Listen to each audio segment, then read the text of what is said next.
Bueno, buenas noches, ahora sí, de manera oficial, ya estamos registrando este encuentro porque hay muchísima gente que sigue en diferido nuestros encuentros. Vamos a retomar lo que venimos trabajando para este nuevo andamiaje. Quiero señalarles para aquellos que puedan tener la suerte de hacer la lectura del texto, quiero señalarles que estos seminarios tienen algo muy particular que yo no he encontrado hasta ahora en nada de lo que leí de Guattari. Y es el encuentro con un personaje que yo les diría que es central en estos seminarios, en este atelier, como decía él, eh, de resonancia, este polígono también dice, de resonancia, que es la presencia de un terapeuta sistémico llamado Moni El Kaim, marroquí de origen, luego va a París, está en Estados Unidos, sigue las teorías de la comunicación de Palo Alto, que tienen como una hipótesis, que voy a hacer una especie de reducción, discúlpeme, es apenas presentarlo, donde piensa en la esquizofrenia como un problema de comunicación,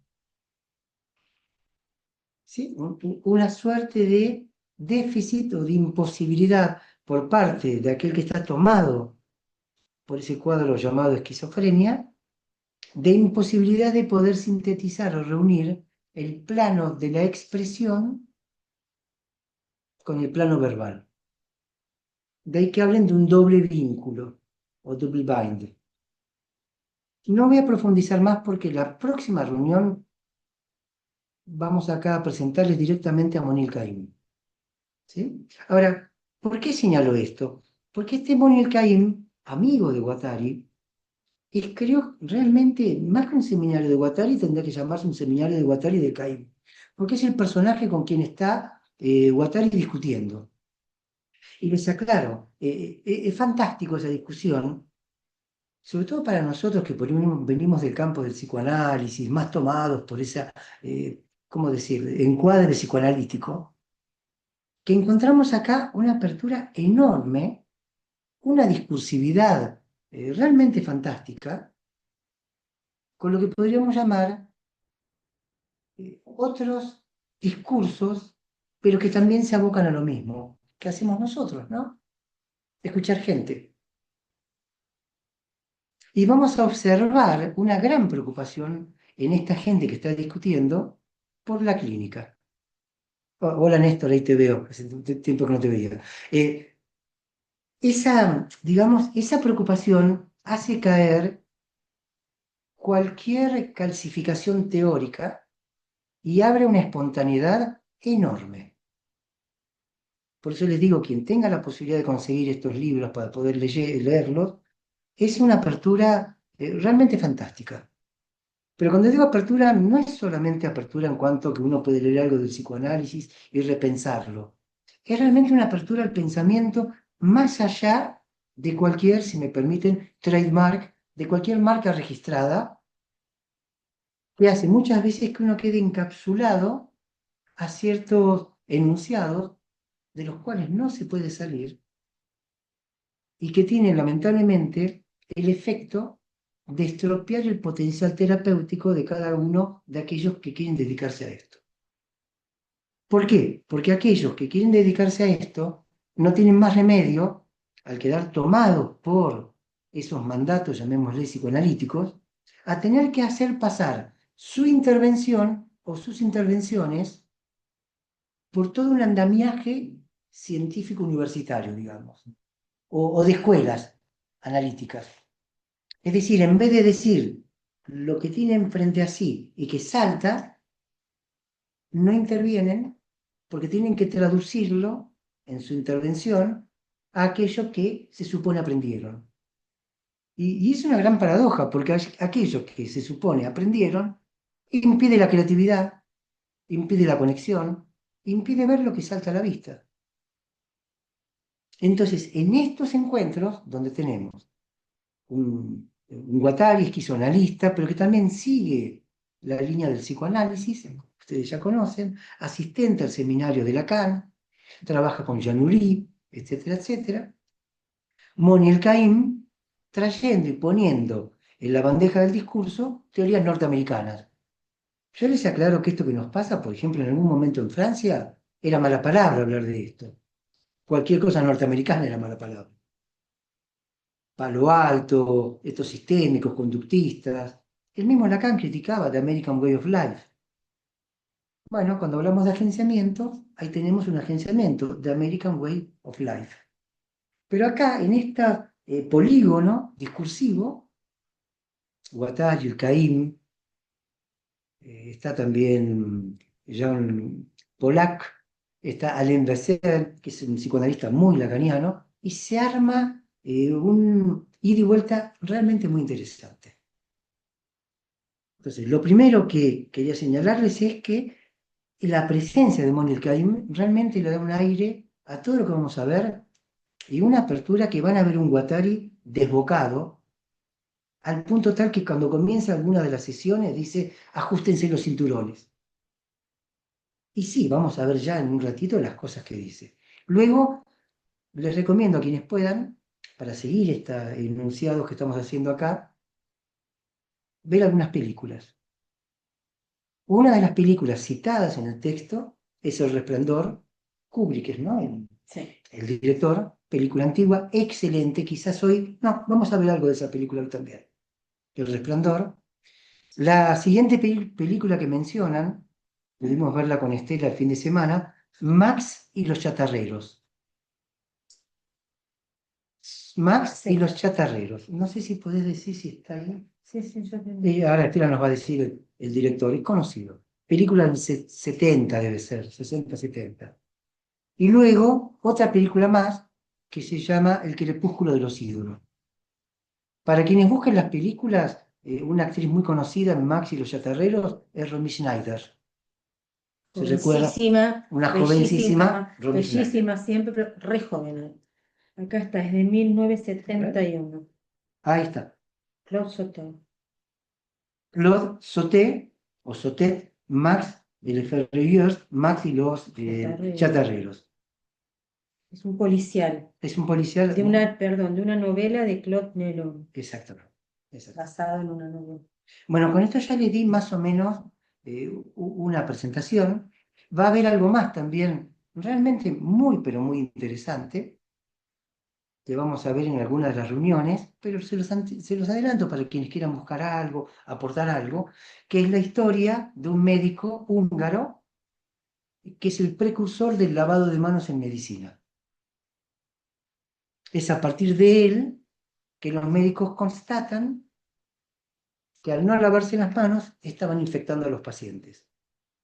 Y vamos a ver, sobre todo en este ejemplo, el valor subjetivo y el efecto en el sujeto cuando no es comprendido su mensaje.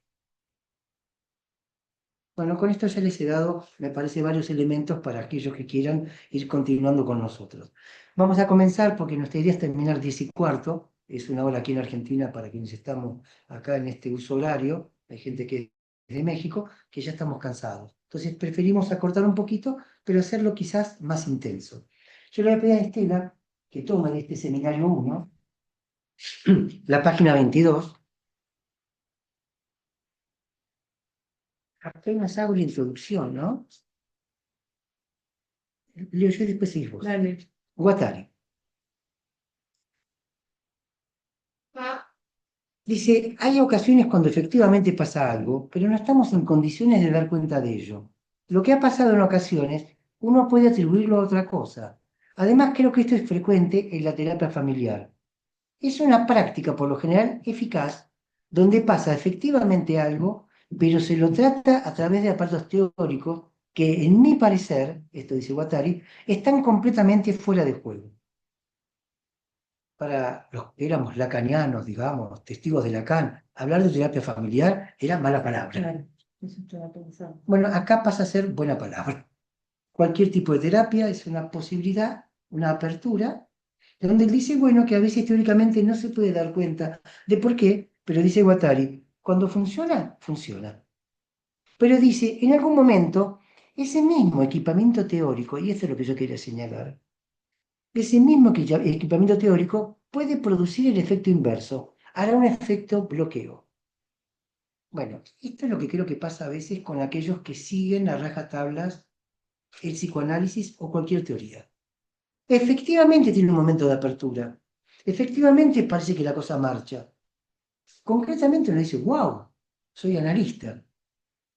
Y de repente la línea de fuga se transforma en línea muerta. Aquello que era productivo deja de ser productivo. ¿Qué pasó?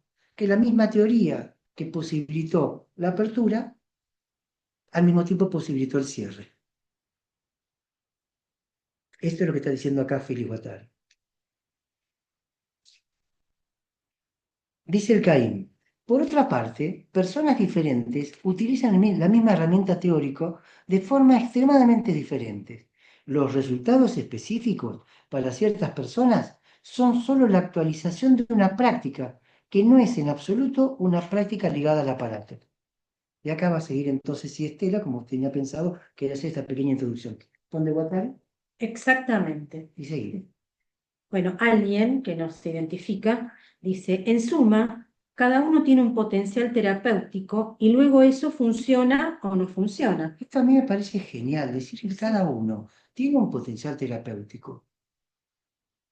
Pero claro, a ver, démonos cuenta. Hay cosas que están en uno. Alguien podrá objetar, bueno, Lacan decía el analista se autoriza de sí mismo, por sí mismo. Ok, es cierto, hay algo de esto, pero lo remata diciendo, y ante sus colegas, con lo cual abre, pero luego los colegas fruncirán el ceño cuando a uno le gusta y cae la autorización. Esto tiene una fuerza aún mayor.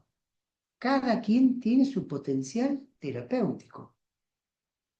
¿No sienten ustedes cuando están con sus pacientes que ciertas cosas que se les ocurren y que se autorizan a poner en el juego de la sesión realmente funcionan? ¿De dónde la sacaron? ¿De la teoría o de ustedes? Lo dejo ahí picando. Sigamos. Bueno, y ahí Caín dice al principio algo que es inaudible, pero después sigue diciendo, en cuanto al análisis, no tienes una especie de línea principal, sino una multiplicidad de aproximaciones en función de las escuelas. Y la práctica, por su parte, es esencialmente individual. Esto también es genial. Es Sí. cierto, uno está solo en esto. Es una práctica individual.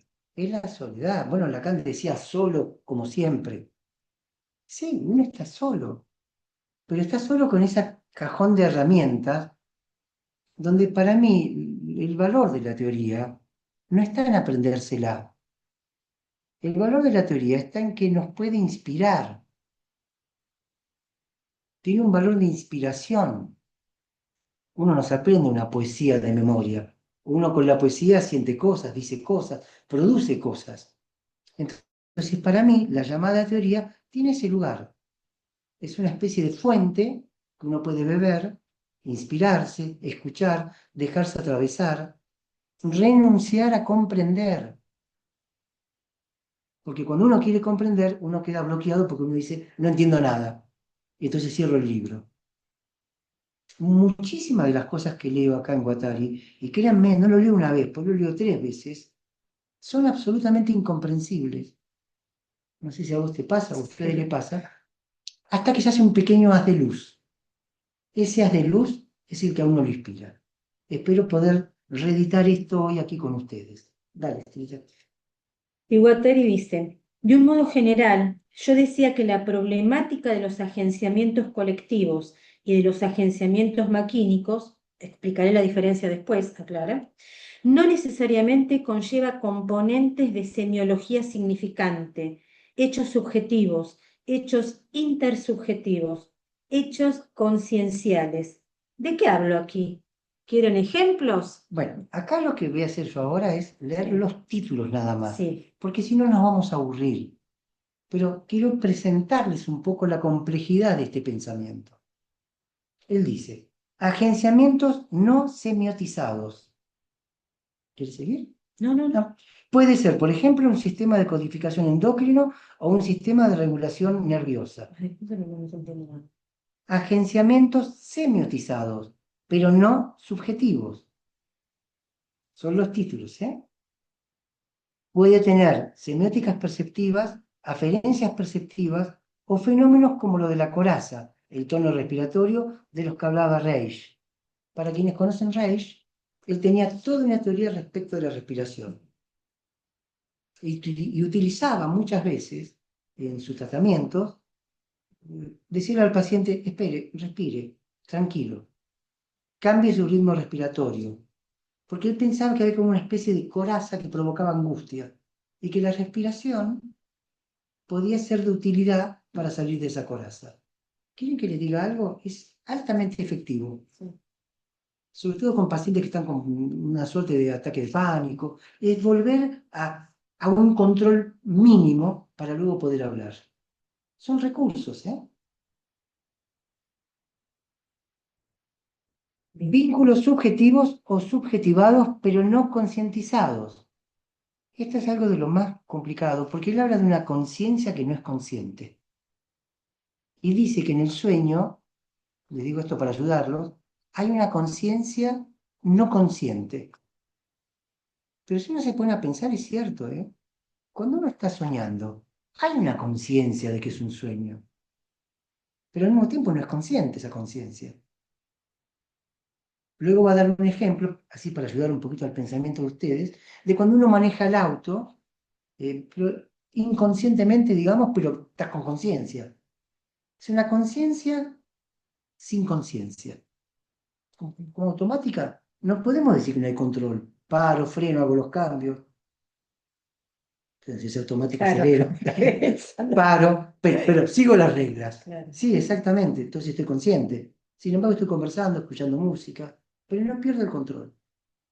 Bueno, y ahora se pone realmente muy lindo. Vamos a dejar que lo diga Estela. Hay pues, ajustense los cinturones, ¿eh? Sí. Hay pues toda una serie.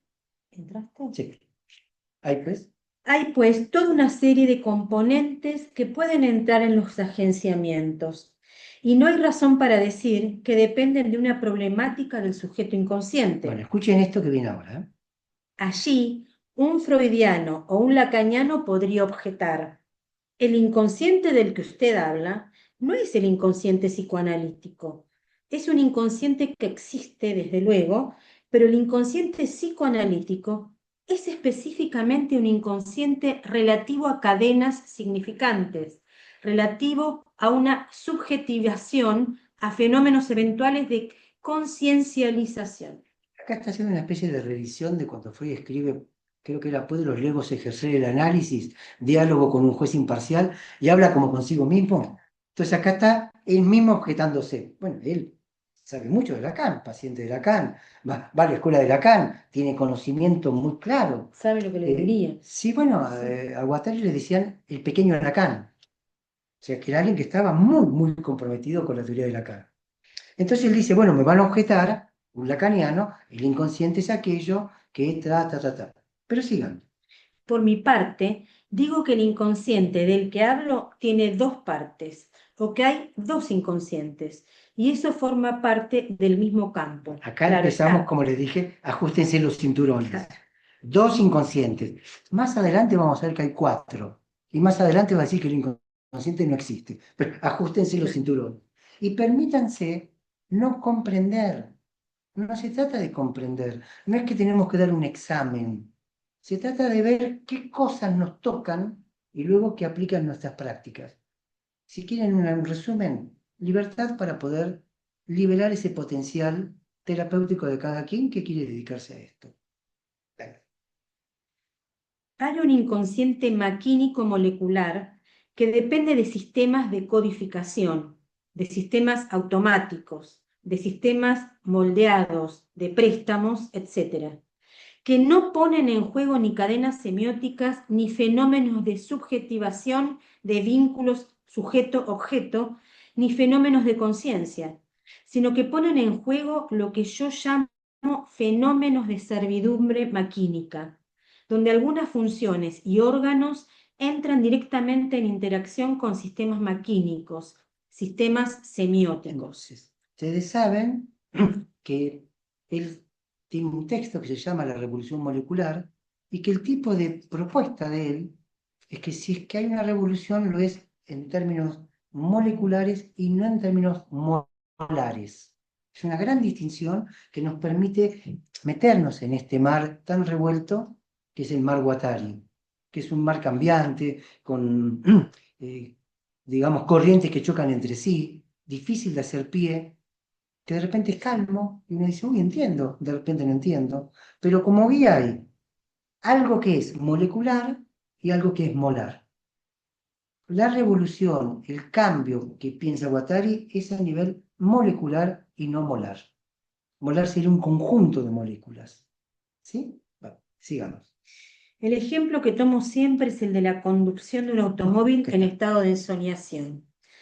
Todo funciona más allá de la conciencia, todos los reflejos. Uno piensa en otra cosa e incluso, en última instancia, se duerme. Y luego hay una señal semiótica de despertar que de un plumazo Es tal cual, ¿eh? hace que volvamos a tomar conciencia y reinyecta cadenas significantes. Perdón. Y reinyecta cadenas significantes. Vuelve a lo simbólico. Vuelve a tirar ahí. ¿Sí? Por lo tanto, hay un inconsciente de servidumbre maquínica. ¿Cómo no escuchar acá algo de Freud? Si yo no recuerdo mal, creo que era el capítulo, puede ser el 3, el 4, del yo y el ello. Creo que el último, la servidumbre del yo. Así, o los vasallajes del Los yo, vasallajes según también. qué Sí. traducción tomen ustedes. Pero claro, acá hay una reminiscencia freudiana. Cuando yo leí esto, digo, pero claro, este es el ello que Freud toma de este médico que ejerce en Baden-Baden, perdón, o Baden-Baden, Georges Grodek, que a su vez lo toma de Nietzsche como una fuerza impersonal que ahí está moviéndonos. Es muy claro. Bueno, lo llama servidumbre maquínica. De hecho, para Guattari, si toma adelante Edipo, comienza hablando de esta forma, en la primera página. Máquinas por todos lados. Máquina por acá que se conecta con otra máquina. Máquina que succiona, máquina boca, que se conecta con máquina pecho. Flujo de leche que ingresa. Flujo de mierda que sale. Flujos, máquinas. Este es el mundo, o el inmundo, si me permiten, entre comillas, que está pensando Guattari. Entonces, un primer inconsciente que es un inconsciente molecular. Y luego hay un inconsciente que sí es subjetivo, yoico, personológico, eventualmente familiarista, inconsciente significante, edípico, inconsciente molar donde aparecen identidades, objetos, sujetos, discursividades, etc. Sí. Extrañamente, había venido con una idea que quizá es una fantasía. Podríamos tomar esta distinción diciendo que hay un inconsciente relativo y un inconsciente absoluto.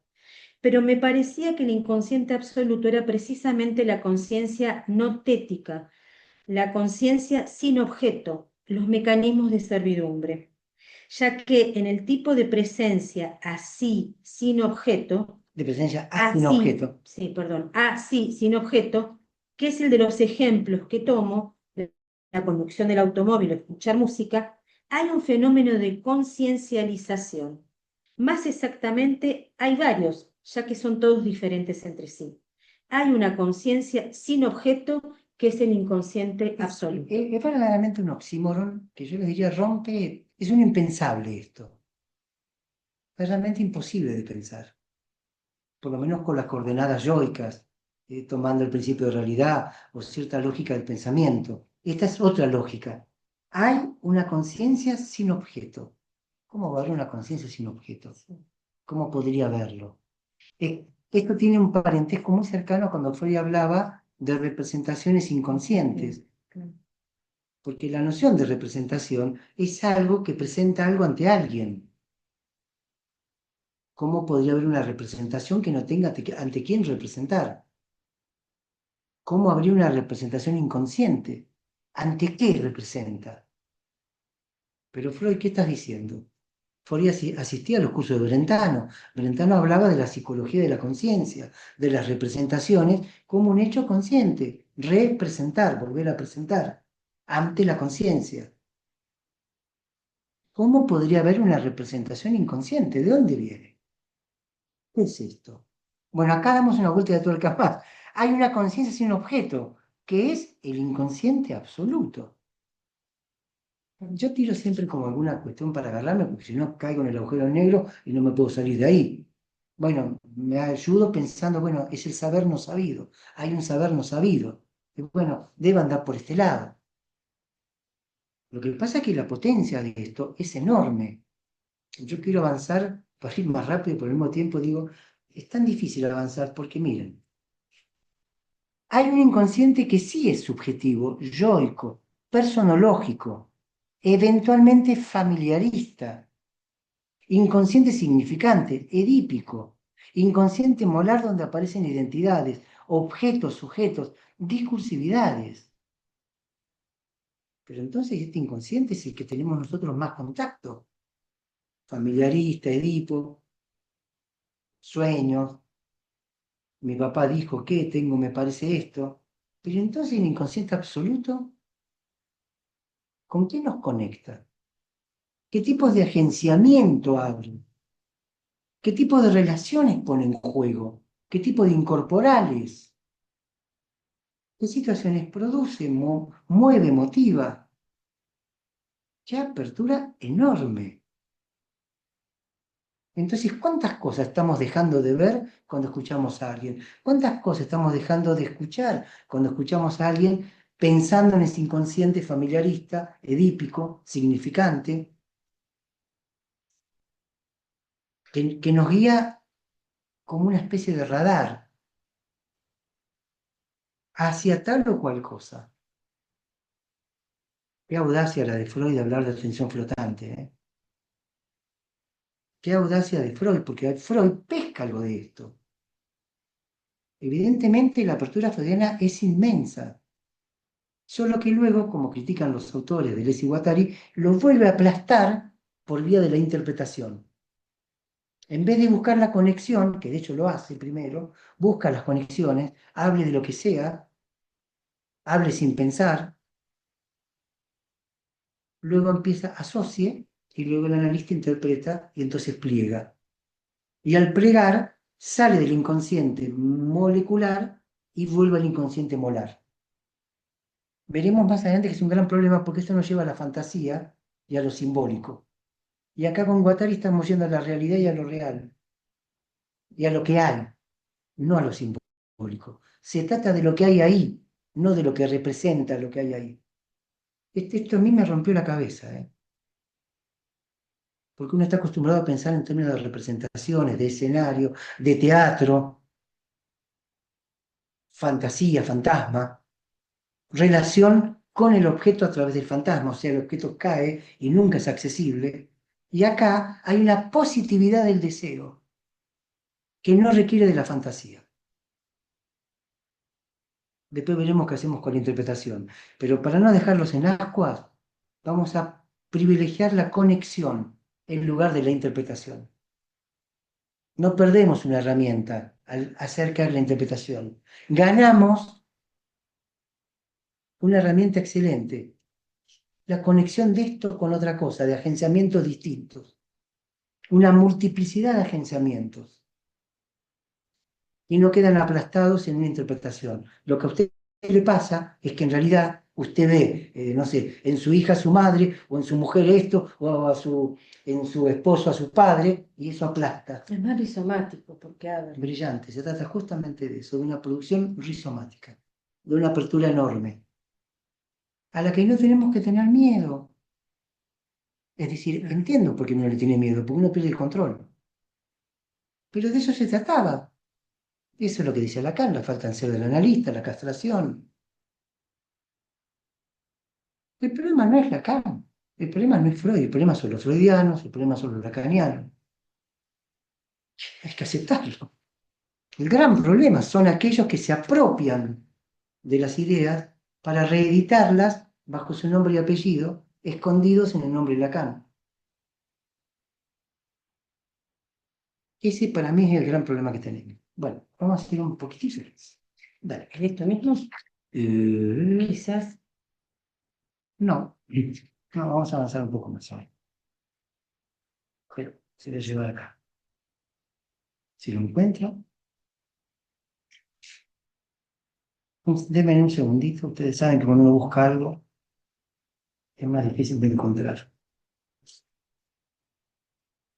Sí, seguí con lo que teníamos que hablar. Bueno, Quizás habría que ahondar. quizás habría que ahondar un poco ahí.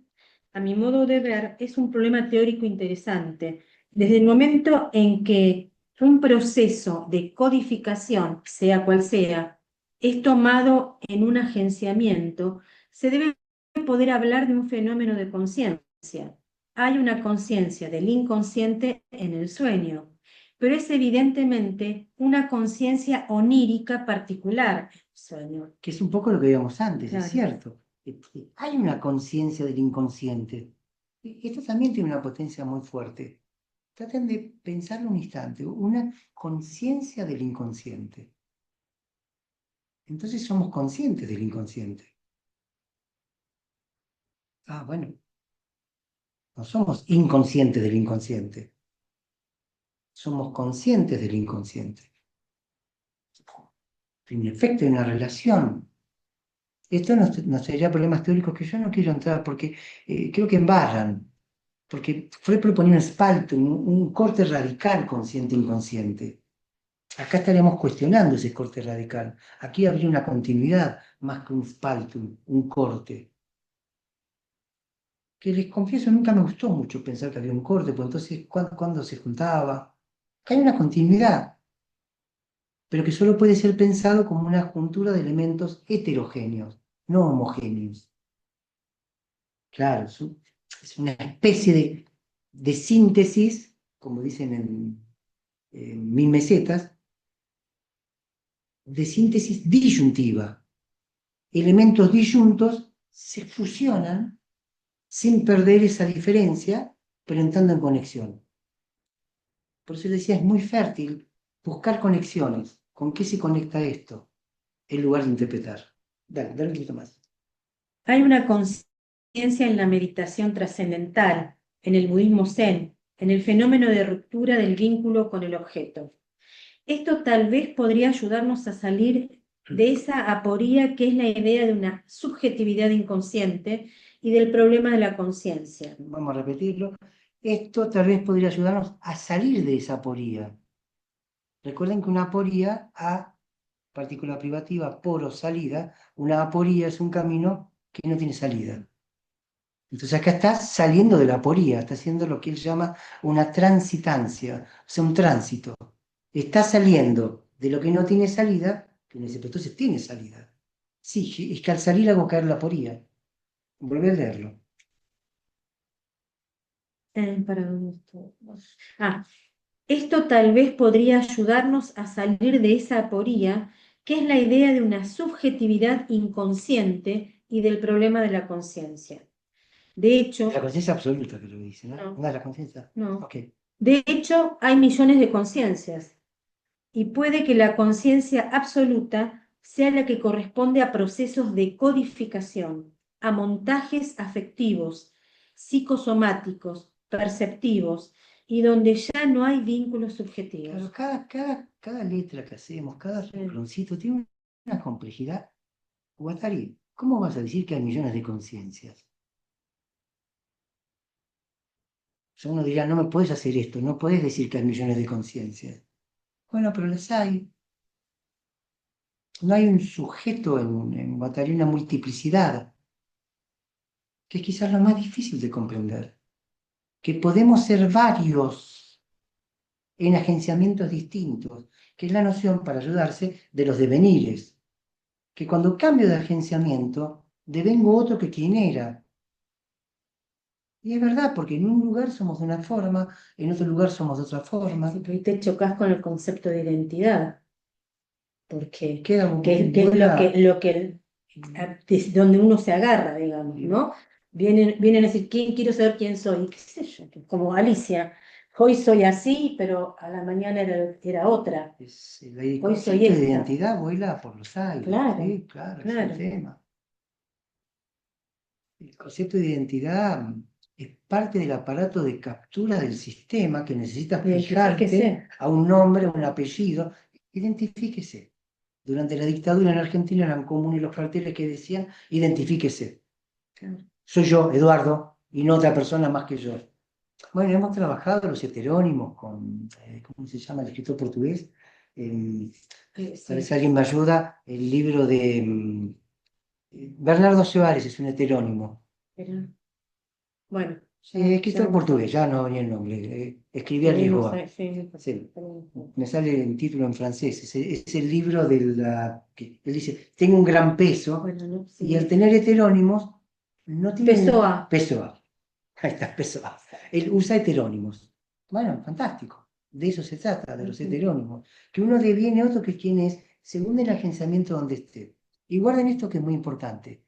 Quiere decir que si conectamos agenciamientos distintos, hacemos una transitancia, o sea, un tránsito, de un agenciamiento al otro, y entonces la subjetividad transitoria que se produce es otra.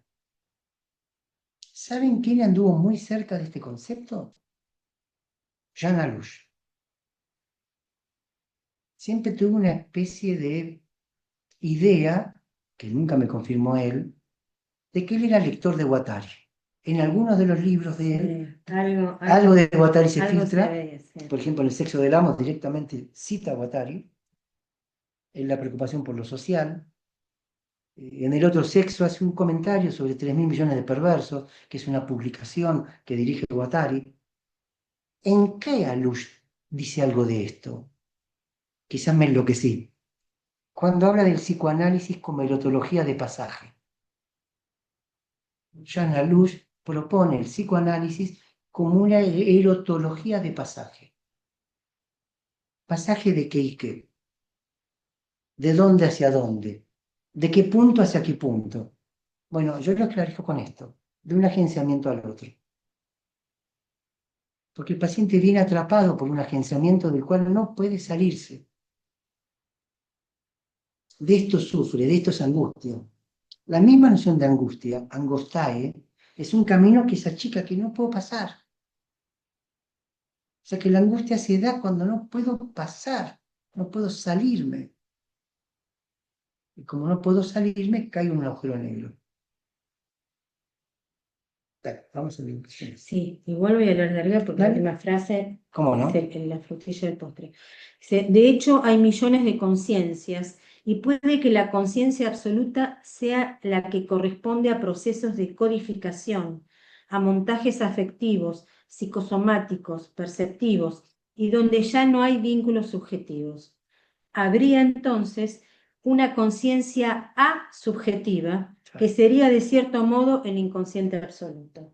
Sí. Es biológico, le dice alguien. Y Guattari dice, sí, seguramente. Pero acá es una biología muy particular, igual les digo, en Sí, Guattari, es medio trampa esto. sí, sí. Para que se puedan auxiliar, es la biología que cita Freud en Más allá del principio del placer, donde Freud cita a un tal Weismann. Ujú. Y Weismann tiene toda una teoría muy loca que en realidad nosotros no vivimos, somos vividos por la vida que nos descarta como cartuchos, como si fuéramos cartuchos de tóner, que una vez que nos vaciamos somos cadáver, pero que la tinta sigue pasando como un flujo. Es una biología muy, muy particular. Entonces, sí, es un inconsciente biológico en esa lectura de la biología maquinal. Máquinas, máquinas y máquinas. Ustedes con la lectura de Guattari van a ir cayendo en un inconsciente maquínico. O sea, una máquina que en definitiva no es mecánica, no se trata de la mecánica, sino de la máquina, en el sentido de hacer mover y de conectarse y ser parte de otra máquina, y a su vez de otra máquina, y podría seguir al infinito, como dijo Estela, rizomáticamente. ¿Vamos un poquito más? Sí. Jean-Claude Pollack dice, me preguntaba si en la vertiente maquínica molecular no retomabas aquello que hace algunos años ponías en la cuenta del deseo. Algo que en el fondo es efectivamente heterogéneo, caótico, rizomático, etc., cuya digitalización, cuya marcación, si quieres, mediante códigos de tipo lingüístico, resultaría en aquello que Lacan llama por su parte el inconsciente, lo cual le permite decir a él o a las personas que se ocupan de los psicóticos después de Lacan que el esquizofrénico no tiene inconsciente. Que también decían que era un inconsciente a cielo Sí, abierto. claro. ¿Es la misma división, en cierto modo, entre lo que está tomado en las mallas de un sistema de significación o de significancia y todo el resto que no lo está, que es lo esencial? Esto le pregunto, ¿no? Y Guattari dice, completamente. Hay un solo punto que me molesta en lo que dices. No pienso en absoluto en restablecer un nivel que sería el de la oposición, proceso primario, proceso secundario. No pienso, en particular, que haya un nivel de caos de cualquier cosa que sea de esa naturaleza. Es verdad, y creo que tienes razón al subrayarlo, que no hay un proceso de digitalización, pero hay otros modos de semiotización, que son iguales de rigurosos, maquínicos, exactos y complejos. Y no caemos en el caos, no nos hundimos en la indiferenciación, porque escapamos a la digitalización. Es la única reserva que Sí, haría. porque escapemos. Ah, perdón, sí, Bueno, no, que sí, perdón, es difícil, yo te hago leer porque un montón. escapemos. No, no, no es fácil. Claro, porque acá sería o inconsciente o caos. Entonces, como el esquizofrénico no podría formar esa metáfora, salvo en modo delirante, términos de Lacan, metáfora delirante, no metáfora paterna, entonces caería en el caos. Lo que Guattari está diciendo es, en absoluto, no hay ningún caos allí. Habría otros modos de expresión. Y la verdad que sí, y la verdad que sí. Hay otras maneras, hay otras lianas de las cuales agarrarnos, hay otros caminos por los cuales continuar, hay otras maneras de arreglársela por fuera de esa, llamémosle, digitalización cuadricular que nos mete en un camino y ya no nos podemos ir de allí. Y ya no podemos salir de allí. Bueno, yo me acuerdo de Alush.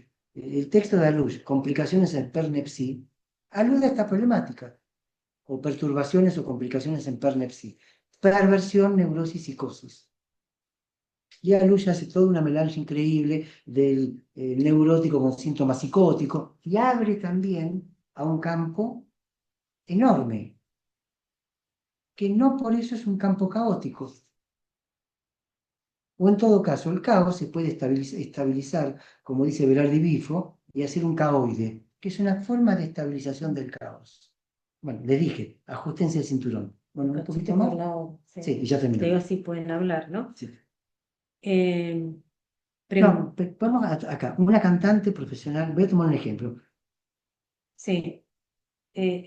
Voy a tomar un ejemplo para darle el gusto a Sí, Moni. porque Moni le dice en un momento, por favor, Guattari, de las cosas Sí, que hablas, ¿puedes dar ejemplos? Y le dice en ese momento, no, no tengo ganas. claro. Sí, este es el tipo de O polígono de cuando, resonancia. claro, O cuando quiera lo hago. sí. Bueno, acá se le ocurrió dar un Por ejemplo. eso dice, voy a tomar un ejemplo para darle el gusto a Moni. Una cantante profesional que tiene entonces un nivel de habilidad muy elaborado pierde a su madre. La semana siguiente pierde 2 octavas, empieza a desentonar, toda su habilidad se arruina. Necesitará un largo trabajo para reconquistarla. Ejercicio a pie de página. Interpreten el asunto.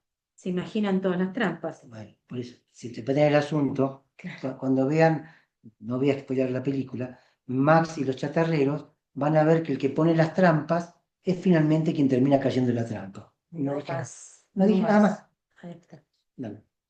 Entre las diferentes características que me parecen fundamentales para poder decir hay agenciamiento o no hay agenciamiento, veremos características de despliegue de coordenadas espacio-temporales, despliegues de un espacio donde el agenciamiento se instala en un territorio y despliegue de una especie de espacio desterritorializado, que es el tiempo, pero el tiempo que se manifiesta bajo la forma de ritornello, de cristales de tiempo. Esta mujer es sujeto cantante en el cruce de decenas de agenciamientos. Lo voy a repetir. Sí, es. Esta mujer es sujeto, atrapada, cantante. El sujeto línea. Claro, en el cruce de Excepción. decenas de agenciamientos. Ahora voy a explicar cuáles son estos agenciamientos. Los más pregnantes, su agenciamiento territorial, su agenciamiento en relación con su madre. Vayan pensando. Un agenciamiento tiene que ver con el territorio. Otro agenciamiento de este sujeto cantante tiene que ver con su madre. O sea que en los cruces de agenciamiento, en tanto canta, también está presente su, digamos, conexión con la madre. Recordemos que la madre murió y que ella pierde 2 octavas. Se ve menguada su capacidad como cantante. Sigamos. Otro agenciamiento en relación con el canto. Ahí está. Con la música y el canto, ahí hay otro agenciamiento. Piensen en las capas de cebolla que decía Freud. Cada capa de cebolla sería un agenciamiento. Ahí van viendo los agenciamientos maquínicos y cómo el sujeto se va deslizando, pero en un punto de cruce están todos los agenciamientos juntos. En el cruce, ¿eh? Vale. En relación con su amante, qué sé yo, ¿no? Como para no dar más ejemplos. Esto es lo que constituye su consistencia O sea, subjetiva. la consistencia que tiene es el producto de todas estas líneas que podríamos armar una cartografía, como le gusta a Guattari, como le gusta a Mauro Murasawa cuando nos habló de la cartografía acá en andamiaje, donde esas líneas irían explicando esa consistencia que tiene ella en tanto que sujeto cuando está cantando, actividad que a ella le gusta y en la cual se especializó. Y piensen en nosotros, en ustedes cada uno, en tanto que analistas, las coordenadas que también los atraviesan a ustedes o a nosotros cada vez que decimos algo. Dale. Entonces, eso es lo que constituye su consistencia subjetiva. Cuando tiene razones para levantarse, para decir algo, para caminar, lo que funciona es la conexión de esos agenciamientos y no de otros. ¿Es la conexión que les decía? No interpreten, busquen conexiones. Pero cuando se la perfora, como un balón, cuando se viene abajo uno de esos agenciamientos, en este caso cierta territorialidad materna, puede haber un efecto de decaimiento subjetivo y puede suceder que los otros territorios se encojan. Esto él lo saca también de la teoría de los sistemas, de lo sistémico. Claro, ¿Ves? ¿Te das cuenta? claro, Él que acá, uno, si moves uno de los elementos, cambia todo el sistema, se mueve exactamente, todo. se muere la Claro, madre, cae un territorio claro. y eso atraviesa todos los demás agenciamientos de su vida y se aplastan, se encogen, se arrugan, como le pasaba a Juanito, que arrugaba la jirafa y arrugaba el espacio al arrugar la jirafa, porque se cayó un caballo. Algún día lo podemos pensar con Juanito y sus agenciamientos, los vecinos, el caballo que pasa por La la calle, vecinita, la la vecinita, la máquina de hacer pipí de la locomotora, vecina. y vas armando allí todo un agenciamiento y vas viendo las conexiones. Dale, vamos un poquito más. Sí, poquito. O bien fenómeno de encogimiento, como en este caso, o bien fenómeno de agujero negro, es decir, cesación completa, pura y simple, de otros sectores que serían síntomas explícitos. Pero aquí no tomó la forma de un síntoma o de una inhibición, sino de la de una restricción que ella pudo mensurar solamente gracias a su habilidad particular para localizarla. Claro, porque si ya no tuviese esa destreza y ese oído entrenado, Claro. no hubiera percibido esa caída. Pero como ella busca la excelencia en el canto, Claro. se da cuenta que a partir de esa pérdida de su madre, algo afectó. Bajó esas 2 octavas. Claro, algo se arrugó, algo ya no está. Es fantástico, es impresionante también para pensarnos, ¿no? En estos sistemas. Bueno, es lo que dice. De hecho, si no hubiera sido cantante profesional, ni siquiera habría percibido que ya no tenía posibilidad de cantar. Vamos a final un poquitito nada más. Bueno, Dale. sí. Pero tal vez entonces podría haber sucedido otra cosa, le Esto, preguntan a alguien del público. Y contesta, habría sucedido otra cosa quizás, pero puntualmente habría perdido las mismas octavas, las mismas capacidades, dado que no las habría trabajado, no las habría detectado, conciencializado. Gracias a su nivel de competencia y desempeño en ese ámbito, puede localizar una disminución. De lo contrario, se habría producido el mismo tipo de fading, fading del sujeto. La desaparición, desaparición, fade, claro. esto es de Lacan. Bueno, es alguien, por eso digo, vamos a ver, recuerden la propuesta como era, ¿no? Su encuentro con Lacan y sin embargo más allá de Lacan, su encuentro con Uri y sin embargo más allá de Uri, su encuentro con Deleuze y sin embargo más allá de Deleuze. Y es un poco la propuesta, ¿no? él tiene conocimiento de lo que está diciendo, no es que no está haciendo la desaparición, el fade del sujeto, el fading. Eso también viene de la fotografía, cuando de un plano se va como volviendo gris, gris, gris y se pasa a otra cosa. No, dice, no es esa penumbra subjetiva. Acá hay otra cosa, dice él. Dale. Por eso, de lo contrario, se habría producido el mismo tipo de fading del sujeto, y en un clima general de depresión, pero sin haber localizado de manera exacta los índices correspondientes. Es algo que uno ve, por ejemplo, en el cansancio que se siente en un automóvil. A menudo es extremadamente difícil darse cuenta de que uno está cansado, que se está durmiendo.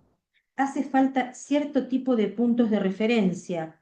Casi que habría que hacer, no sé, multiplicaciones o divisiones para decir me estoy durmiendo. Bueno, y ahora terminamos con esto acá abajo. De hecho, en la medida en que la madre muere, hay allí cierto tipo de rostridad, de ritornelo que decae. ¿Puedes seguir sí, vos? sí, claro. Por De favor. hecho, en la medida en que la madre muere, hay allí cierto tipo de rostridad, de ritornelo que decae.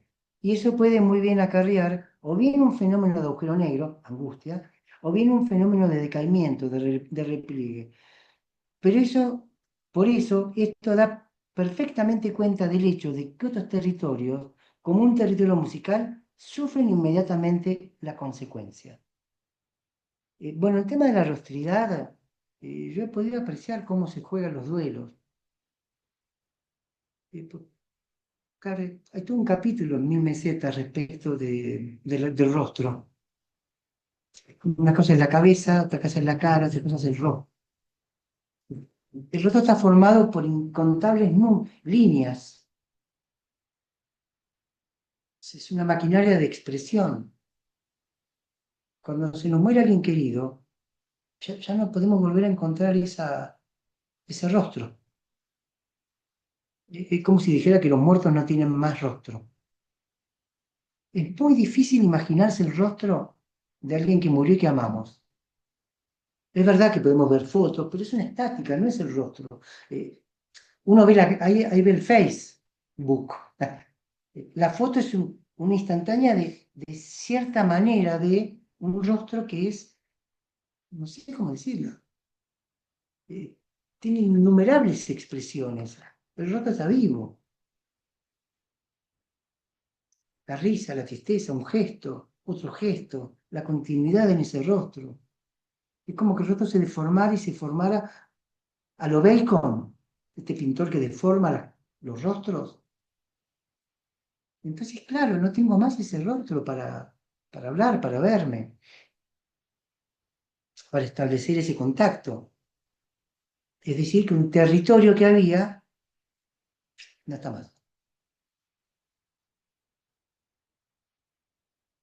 Y no está más. Cuando muere alguien, muere un mundo entero, no solamente una persona. Lo último, y ahora conversamos con ustedes. Se recupera en otros lugares eso que se pierde, ¿eh? Basta leer a Vincent Desprez, basta leer a Lush con su libro sobre el duelo, entre otras cosas, ¿no?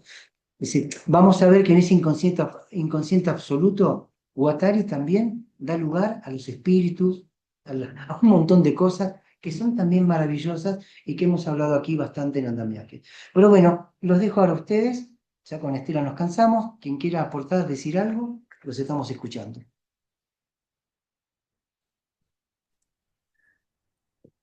Buenas noches, Eduardo y Estela, y Hola. bueno, a todos. Hola, no. Ahorita que comentabas del rostro, me vino a la cabeza el recuerdo de como tengo cercanía con algunos pintores, ellos cuando han pintado, digamos, modelos de animales disecados, queda en el lienzo, queda muy diferente si el modelo es un animal vivo. Se transmite cuando el modelo es un animal vivo, hay algo que de la vida capta el pintor, el que lo plasma en el lienzo. No tengo palabras para explicarlo, pero hay esa diferencia, ¿no? Y que algunos pintores la perciben y la transmiten. en el sentido de decirlo, por esto del rostro, del ser querido, ¿no? Y se suele a veces, al menos aquí en algunas áreas de En México, México, las cuestiones, las cosas. ok, Ok. las cuestiones del ser querido, una foto, mandar a hacer un cuadro, un retrato, y también queda así como duro, como plástico, no vivaz, no. Que no podés de ninguna forma poner vida donde no la hay. Sí. Es Esto por lo que decías de la representación, ¿no? Según lo entiendo. Ok. Gracias, Omar. ¿Alguien Al más quiere contrario, aportar algo? gracias. ¿Algún comentario o algo que se les haya ocurrido en base a lo que fueron escuchando? Antonieta, ¿Qué tal? Buenas noches a todos. Hola. Ahorita de esto que dice, bueno, ustedes retomando a Guattari, que hay otros modos de expresión y otras lianas.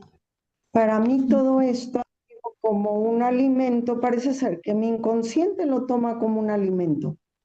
Hubo un sueño en donde estaba en el dormir y el despertar y algo se imponía y decía, era una voz que decía, no hay que resistirse a las máquinas deseantes.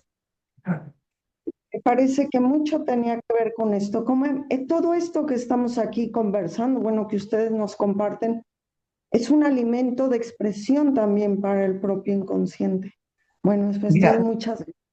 no, Antonieta, tenés tanta razón que Guattari piensa que lo inconsciente está colonizado por el sistema capitalista y que le inyecta imágenes. Es impresionante la idea que tiene ahí Guattari. Cómo, lejos de pensar que lo inconsciente, lo que capturaría nuestra vida, es ciertos sistemas que buscan colonizar el inconsciente, inyectando imágenes. eh, como vieron que Freud decía que la pulsión no puede domesticarse. Bueno, lo inconsciente tampoco, pero hay intentos como de domesticarlo. Y cuando Lacan piensa en el discurso del capitalista, que sería el quinto discurso, si queremos numerarlo, el discurso capitalista ya impide cualquier movimiento de los discursos. Es el bloqueo, es el congelamiento. Ahora, claro, este tipo de autores como Guattari, como Freud, como Lacan, y podemos poner muchos más, ¿eh? Vuelven a poner, miren lo que me hacen decir, Lacan decía la puesta en acto de lo inconsciente, vuelven a poner en acto, vuelven a motorizar, y entonces creo que está muy bien como lo dices, a alimentar este inconsciente, que entonces puede volver a fluir. Inconsciente que no es ni mío, ni de Antonieta, ni de Omar, ni de Julio, ni de nadie. Es un inconsciente. No es personológico, no es parte de uno. El ello en Freud continúa el yo, pero lo continúa a lo abisal, sin límites. El ello impediría hacer un cierre más allá del esquemita freudiano, de ese diagrama que parece un cerebro, como que lo cierra. Pero el ello es muy cercano a la idea de objeto pequeño en Lacan. Es algo que se va, si se quiere, del humano, de lo personológico, del objeto percibido. Quizás por eso el objeto A no tiene representación tampoco, ¿no? ¿Cómo lo representas? Es algo que es arrepresentable. Así que, gracias Antonieta, un lindo comentario.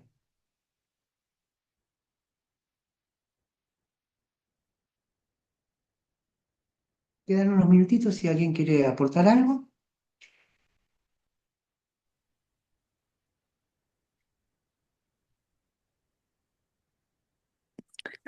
Algo que también rescataba en lo que decías, o se planteaba aquí, Eduardo, me quedaba así como la idea de que esta interpretación que ha sido sobreexplotada, por llamarlo de alguna manera, en el psicoanálisis, es una traducción. Y en esta traducción va de suyo siempre los referentes teóricos. en lugar de darle apertura o a esto que tú llamabas, así lo rescaté yo, una reapertura, y yo lo agregaría a la vida cotidiana que no está teorizada, ¿no? En el sentido de conceptos en digamos, en cualquier escuela psicoanalítica, porque si no sería como que yo tengo el saber, ¿sí? Y está del lado del que habla, ¿no? Tocas un tema muy complejo, ese tema. mm, Guattari nos va a decir que el esquizoanálisis no es algo que hace escuela, que hace teoría, que forma un especialista, un esquizoanalista. Porque el esquizoanálisis o el esquizoanalista o el analizador no tiene por qué ser una persona. Puede serlo, pero también puede ser un acontecimiento. Por ejemplo, para Guattari un acontecimiento es el Mayo francés. Ok. El Mayo francés fue un acontecimiento que de alguna forma podríamos llamarlo esquizoanalítico en cuanto a los cambios de agenciamientos que provocó.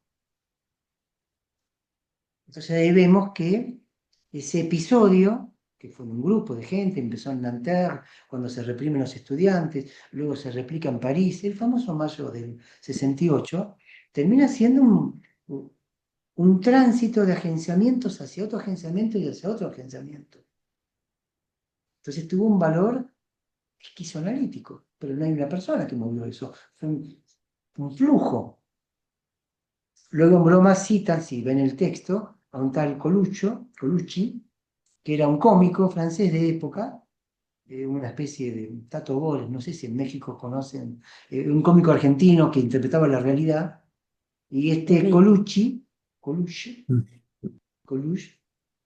Colucci era italiano, por eso, pero luego queda el nombre francés de él, digamos, su nombre artístico es Coluche, se presenta como candidato a presidente de Francia. Este era un cómico. Entonces Guattari le dice, bueno, eres un esquizoanalista entonces. En ese giro que hace, en esa broma, como toma la cuestión, que hace ver la política a veces descarnadamente como lo que es, una porquería. Entonces, ahí hay un esquizoanalista. Pero lo hay también en un consultorio por ahí, en alguien que conexiona un agenciamiento con otro. Por eso le digo, como herramienta clínica, el conectar algo con otra cosa tiene un efecto enorme. Porque al conectar un agenciamiento con otro agenciamiento, desconectas un agenciamiento, permítame la expresión transitoria, patógeno para esa persona. Por ejemplo, el exceso de captura laboral que mucha gente tiene, donde se transforma en una especie de agenciamiento dominante y ese agenciamiento contamina todos los demás agenciamientos. Entonces va a jugar al club, no sé, a la paleta y sigue pensando en el trabajo. Y se relaciona con la gente como si estuviera en el trabajo. Gente que por ahí es gerente y que va a un club y cree que los demás son empleados. O va a pedir un café a un bar y trata al mozo como si fuera su empleado. Y luego en su pareja trata a su pareja como si fuera su empleado o su empleada. Y luego a su hijo. Y después viene y dice, estoy aburrido del trabajo, estoy podrido, no puedo vivir. Está capturado por ese agenciamiento. La que viene vamos a comenzar con la película El Resplandor, porque ahí vamos a ver cómo un agenciamiento epocal captura al personaje y de alguna forma vuelve a repetir una historia, si ustedes recuerdan la película, en un hotel donde habían matado a un padre a sus hijas y él va a intentar hacer lo mismo con su hijo. Y vamos a ver lo que dicen de Kubrick, porque dicen algunas cosas muy interesantes, pero lo dejamos para la próxima. Bueno, ya casi cerrando el día de hoy. ¿Alguien quiere aportar algo más? ¿Algún comentario que nos quiera decir? Siempre son bienvenidos. Y si no hay ganas, vamos cerrando.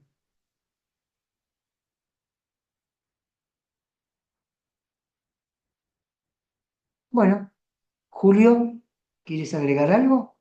Ya no, ¿Saludar? chao. Bueno, entonces nos No es despedimos poca acá. cosa, No es poca saludarnos. cosa.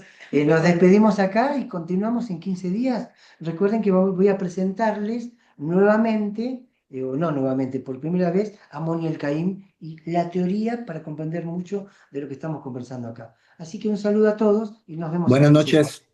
Buenas Chao. noches. A tiempo, 9:12, 9:13. Ay, Buenas ya. noches, abrazos a todos. Chao, hasta luego.